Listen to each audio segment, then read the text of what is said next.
Hello everybody, welcome to the second part of this tutorial on how to make darn near professional animation on Rough Animator. And right now this tutorial will be about compiling everything together after you've finished your lines, your color, your shadows, and everything, and you're ready to export.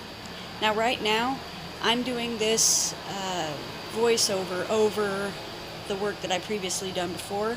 I find it hard to concentrate to work and talk at the same time and not go on a bunch of side trails, so forgive me for that. I am a bit chatty, and if I get distracted, it's just not good. Alright, so bear with me now. I'm going to explain as clearly as I can exactly what I'm doing to do this. Basically, this is just like a speed paint or something, except not too fast.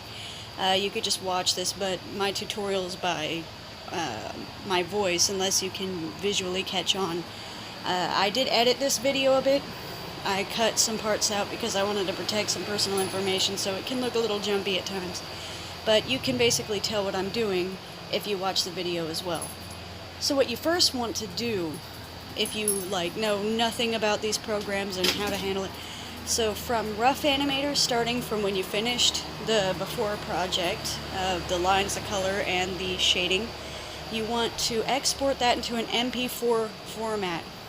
That's important because especially if it's animated, you want it to be an animation that's transported, not a picture. And you want it to be with a green background. The green background is so that once you put it in KineMaster or something else, you can get rid of the background and make it transparent so that your painted background will show through and not the background in there. If you leave it white or you don't do anything with the background, you won't be able to put it on another more detailed background than what you can draw in Rough Animator, because you can't draw very detailed backgrounds in Rough Animator, at least in my opinion. So what I do to draw my backgrounds is I go to Metabang Paint and save in local saves after I painted my background. After that, you can also find it on KineMaster. So what you do is you go to KineMaster and first select your background. You put your background where you want it in KineMaster. You can either keep it still or you can move it, and I will go over more of that in detail later. But you just put your background in there first, and in another video I'll explain how to animate the backgrounds. But for now, just put your background in there. It could be a stable background that stays still for now. And then select your animation and your character to put it in it. Cut your background time to match your animation time for the clip, so that you don't have your character disappearing and your background still lingering, or your background disappearing and your character still moving there. And once that's all finished, you have your background, you got your character, and there's one more step.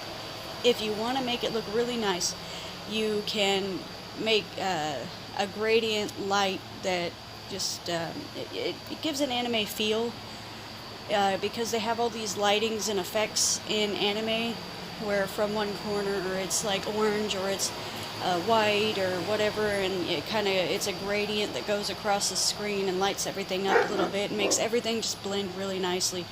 And you can do that in the same app that makes the backgrounds, or that I use, to make the backgrounds in Metabang Paint. I'm sure you can use another drawing app if you're more comfortable with it, but this is the only one I know so far that will definitely have no problem loading up into KineMaster. It's really easy to find.